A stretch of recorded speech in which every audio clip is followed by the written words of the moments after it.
Estimados irmãos e irmãs em Cristo, da mensagem da leitura de hoje, de Marcos 12, 38 a 44, gostaria de destacar ali os versículos de número 43 e 44, que diz assim: E chamando seus discípulos, disse-lhes: Em verdade vos digo que esta viúva pobre, ela depositou no gasofilácio mais do que fizeram todos os ofertantes, porque todos eles ofertavam do que lhes sobrava. Ela, porém, da sua pobreza, deu tudo quanto possuía, todo o seu sustento. Que assim Deus Espírito Santo, Ele nos ilumine, nos abençoe, para que possamos meditar na sua palavra. Amém. Podem sentar. Este mês de março, estimados irmãos, este mês de novembro, ele é o mês que nós dedicamos à igreja também para falar sobre a questão das ofertas, sobre a questão da mordomia, sobre a questão da administração dos bens que recebemos também das mãos de Deus. E por isso é oportuno também estas leituras de hoje,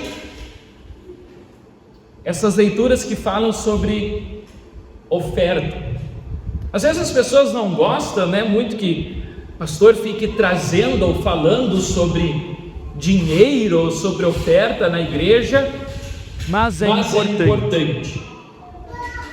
Para vocês entenderem um pouquinho da importância de falar sobre isso, um professor meu, doutor de Bíblia, ele diz o seguinte, que o primeiro assunto mais falado por Jesus nos seus ensinamentos, registrado no Novo Testamento, é sobre o reino de Deus. O assunto mais falado. E o segundo assunto mais falado, que envolve naquilo que Jesus falava, nas suas parábolas, nos seus ensinamentos, o segundo assunto mais falado era sobre dinheiro, sobre bens. Vejam que talvez não é por coincidência que isso é importante falarmos. E por isso esse texto de hoje é um texto propício para falarmos sobre a questão das ofertas. Porém, às vezes as pessoas não estão muito preocupadas no valor das ofertas, no quanto se tem que ofertar, num percentual dos seus bens, mas eu digo para vocês, elas esquecem o principal, que não é o quanto ofertar, mas sim o como se deve ofertar. Como que nós devemos ofertar? Este é o ponto principal em relação às ofertas. E isso o texto nos ensina hoje. Se abrirmos aqui o Evangelho de Marcos 12, veremos no versículo 41 algo bem interessante. Diz o texto que Jesus estava fazendo algo que talvez nós luteranos não gostamos muito, ou até muitas vezes a gente prefere não olhar ou não observar, mas diz o texto que Jesus estava diante do gasofilácio. O gasofilácio era uma caixa lá onde eles depositavam as suas ofertas, talvez semelhante a uma urna ali onde colocavam as ofertas.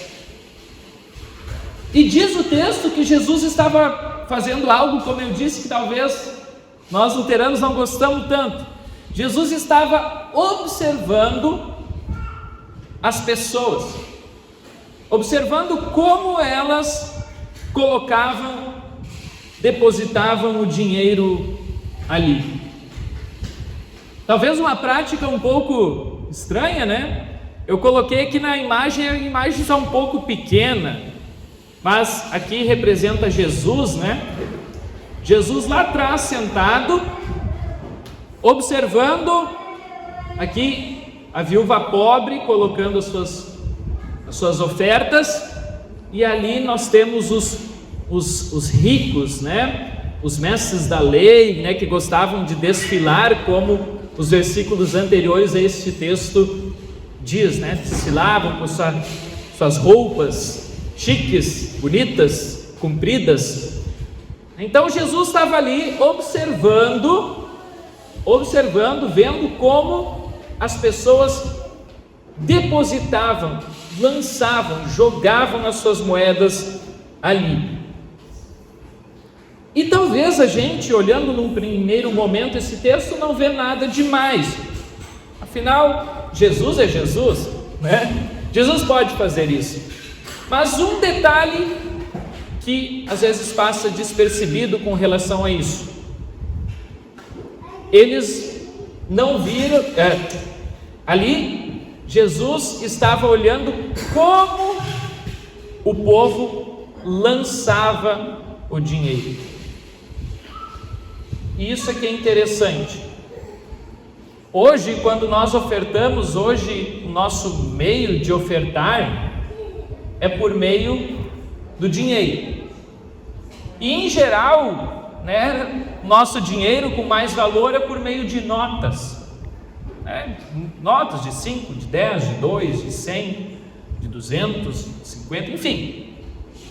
Porém, naquela época, a moeda deles, né, era moedas mesmo, né? Moedas de prata, de ouro, enfim, de outros materiais. E quanto maior era a moeda, também mais pesada ela era. E quanto maior e mais pesada ela era, também ela tinha mais valor. E por que é importante a gente se atentar a esse detalhe? Porque diz o texto que Jesus estava observando como as pessoas lançavam as moedas no gasofilácio, como elas jogavam as moedas ali dentro. Ou seja, Jesus não estava tão importado assim com a quantia, mas sim o modo que as pessoas estavam fazendo isso. Porque aparentemente parece que os ricos, como diz ali, né, muitos ricos depositavam grandes quantias. Como que Jesus iria saber isso? Muito provavelmente porque eles lançavam muitas moedas e, por consequência, aquelas moedas faziam muito barulho. E talvez isso era até mesmo feito de propósito por eles, porque diz o texto que eles jogavam, eles lançavam, meio que quase como arremessando ali dentro do gasofilácio, para que aquelas moedas fizessem então um grande barulho, e as outras pessoas que estivessem ali no pátio do templo vissem a quantidade que aqueles ricos estavam lá então depositando. E aí, diz o texto, né, então que veio uma viúva pobre que depositou 2 pequenas moedas correspondentes a um quadrante. Igual 2 moedinhas, provavelmente nem deve ter feito muito barulho, quase nada, mas ela veio lá e colocou a sua oferta. Um detalhe que hoje também é importante explicar: na época de Jesus, as viúvas pobres, as viúvas de modo geral, elas não tinham sustento. As mulheres, elas não trabalhavam naquela época. Então, o sustento da casa, em geral, vinha do marido. O sustento da casa vinha do esposo. E se muitas vezes o esposo tivesse então falecido, quem em geral ficava ali cuidando da viúva eram os filhos. Mas o texto diz que era uma viúva pobre. Então nós podemos fazer uma dedução aqui. Ou o filho dela era muito novo, o que era bastante costume acontecer, as pessoas morriam cedo também naquela época. Elas não viviam tanto talvez quanto vivem hoje. Então aquela viúva podia ser uma viúva nova, uma mulher nova, com seu filho novo. E aí imagina, ter que cuidar da casa, talvez alimentar seu filho, e não ter de onde tirar dinheiro para conseguir isso. Outra questão é que, ou ela era uma viúva sem filhos, o que também poderia acarretar em algo que ela não tinha, então, como conseguir alimento. E realmente, então, era uma mulher pobre. Naquele tempo, era quase que um dever, então, vamos botar assim entre aspas, da igreja, né, de ajudar essas pessoas, de ajudar as viúvas, de ajudar essas pessoas que não tinham condições. E por isso, no versículo anterior ao texto da oferta da viúva pobre, o versículo 40 diz que os escribas, eles devoravam as casas das viúvas. O que isso quer dizer? Que muito provavelmente os escribas, em vez de ajudar elas, né, eles devoravam, roubavam delas aquele pouco sustento que talvez elas conseguiam ou que alguém ajudava elas. Então, aqui quando essa viúva pobre vai e traz a sua oferta de apenas 2 moedinhas, Jesus, vendo isso, diz aos seus discípulos: em verdade vos digo que esta viúva pobre depositou no gasofilácio mais do que fizeram todos os ofertantes, porque todos eles ofertaram do que lhes sobrava. Ela, porém, da sua pobreza deu tudo quanto possuía, todo o seu sustento. Veja, às vezes a gente foca muito aqui no quanto que eles ofertaram. E talvez essa seja uma das perguntas: quanto devemos ofertar a Deus? Devemos ofertar 10%, o dízimo, como era feito no Antigo Testamento? Eu acho uma boa prática, sinceramente falando. Porém, para mim, né, pastor Diego, mas Jesus aqui não está dizendo para as pessoas o quanto que elas deviam ofertar. Jesus está apenas falando para os seus discípulos: olha, esses deram daquilo que sobrava, porém ela deu tudo quanto possuía, todo o seu sustento.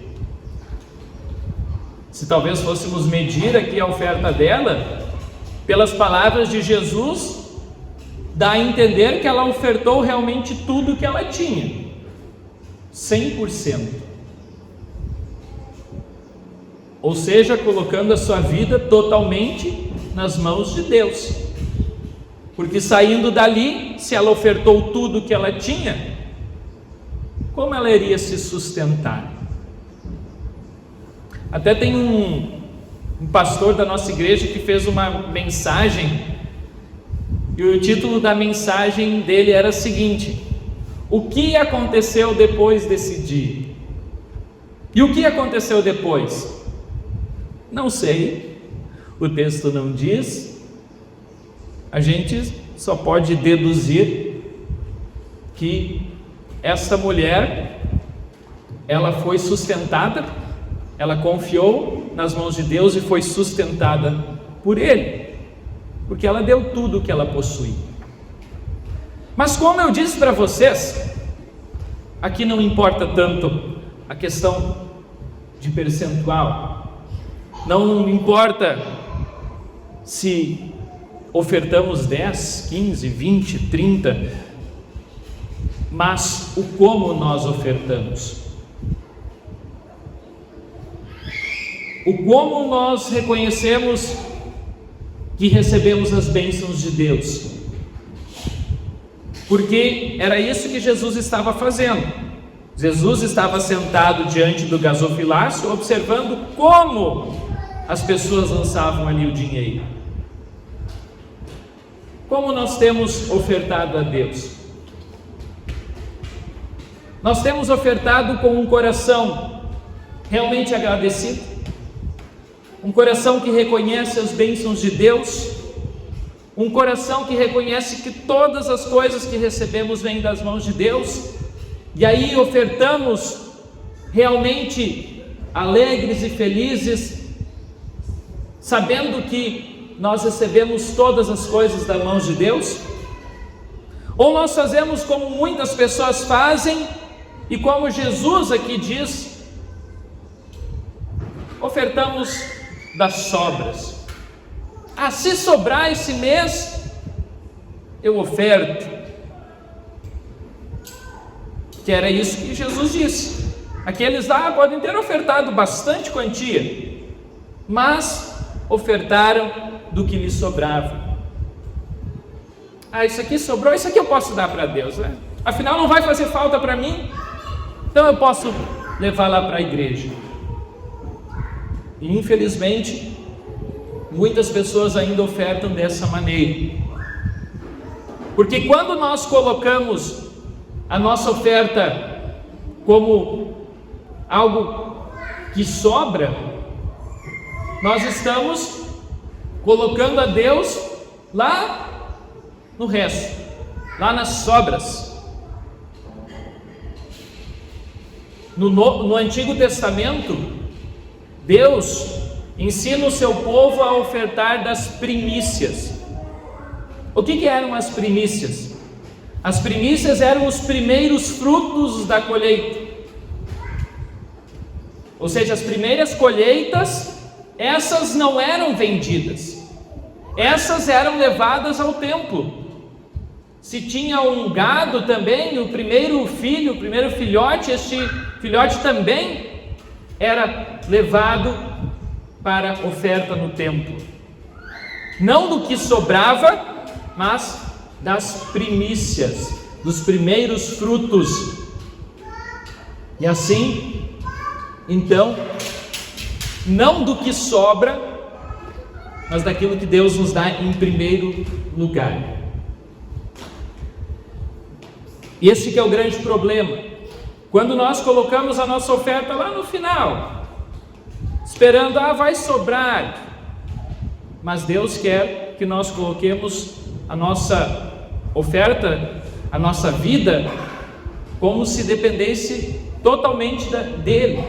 E quando ofertamos e colocamos a Deus em primeiro lugar, ofertamos daquilo que nós temos de melhor. E por isso fica a questão: como nós temos ofertado? Nós temos ofertado com um coração agradecido? Ou nós temos ofertado por obrigação?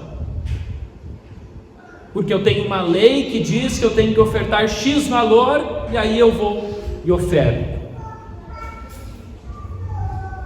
O apóstolo Paulo, na sua carta aos Coríntios, segunda carta aos Coríntios, no capítulo 9, versículo 7, ele nos diz o seguinte, 2 Coríntios 9, 7: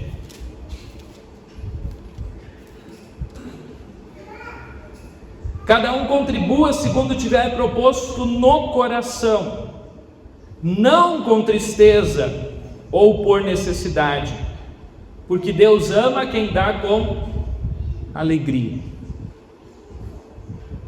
Veja, o apóstolo Paulo não fala em valores, não fala quanto, mas ele fala como. Cada um contribua conforme tiver proposto no seu coração, não com tristeza, nem por necessidade, porque Deus ama a quem dá com alegria. E a gente oferta com alegria quando a gente reconhece que tudo que nós temos, nós recebemos das mãos de Deus. que nós já temos tudo o que precisamos, tanto para a vida aqui neste mundo, quanto para a eternidade, porque Deus nos deu a maior bênção de todas, e essa nós não podemos pagar, não vai ser nenhuma oferta nossa que vai pagar por isso, mas nós recebemos gratuitamente a salvação por meio de Cristo Jesus, com a sua morte redentora lá na cruz. Recebemos a maior bênção de todas, mas recebemos também outras bênçãos materiais aqui neste mundo. E quando nós reconhecemos tudo isso, eu digo assim, não tem como não nos achegarmos diante de Deus alegremente, felizes, levando nossas ofertas diante do altar do Senhor. Por isso, depois que da mensagem nós vamos cantar no hino Cantai Alegremente, na terceira estrofe, primeiro, ele diz: cantai alegremente, cantem a Deus louvor, reconheçam as bênçãos que Ele tem dado para vocês. E lá na terceira estrofe, cantamos: trazei aos seus altares dos frutos que Ele deu, vós almas redimidas por quem Jesus morreu. Prostrai-vos diante dele humildes com louvor, e sempre em vossas vidas dai graças ao Senhor. Então que a gente possa sempre ofertar com alegria, louvando a Deus, reconhecendo os frutos que Ele deu, em especial a nossa alma redimida, que foi por essa que Jesus morreu. Deus também assim abençoe para que sempre nós possamos reconhecer das bênçãos e colocar a nossa vida toda sempre nas mãos de Deus, lembrando que é Ele que nos dá tudo, e Ele quer de nós um coração, Ele quer de nós um coração alegre, um coração agradecido, um coração que reconhece as bênçãos de Deus. Que Deus abençoe sempre também para que vocês possam assim ofertar, não somente em bens, mas ofertando tudo que vocês têm, como nós cantamos antes, ofertando o tempo, todo o tempo que tiver, ofertando os seus dons no trabalho do Senhor, e também sendo bons administradores dos bens que Ele nos deu. Assim, quando nós colocamos todas essas coisas diante de Deus, servindo a Deus, nós estamos também fazendo isso como uma oferta agradável também ao nosso Deus. Que é isso que o apóstolo Paulo nos diz lá em Romanos 12, versículo 1. Rogo-vos, pois, irmãos, pelas misericórdias de Deus, que apresentei o vosso corpo por sacrifício vivo, santo e agradável a Deus, que é o vosso culto racional. Em outras palavras, ele está dizendo assim: se ofereçam a Deus completamente, pelo seu coração, como um sacrifício vivo, santo, agradável e dedicado a Deus. Foi isso que a viúva pobre fez. Ela se ofereceu a Deus, dando tudo o que ela tinha para o trabalho, para o reino de Deus. Que nós assim também sempre coloquemos a nossa vida 100% nas mãos de Deus, dando sempre o nosso melhor e ofertando a Deus de coração, porque Deus ama quem dá com alegria. Em nome de Jesus, nosso Salvador. Amém. Muito bem, querido irmão, já que você chegou até este ponto da mensagem, eu peço que você não se esqueça aqui embaixo de deixar um comentário dizendo aquilo que você achou desta mensagem. Também não se esqueça de deixar um joinha, se inscrever no canal e o mais importante, eu peço que você compartilhe essa mensagem se você gostou, para que a palavra de Deus chegue a cada vez mais lares, cada vez mais pessoas também venham conhecer o grande amor que Deus tem por cada um de nós. Tenham todos uma ótima semana.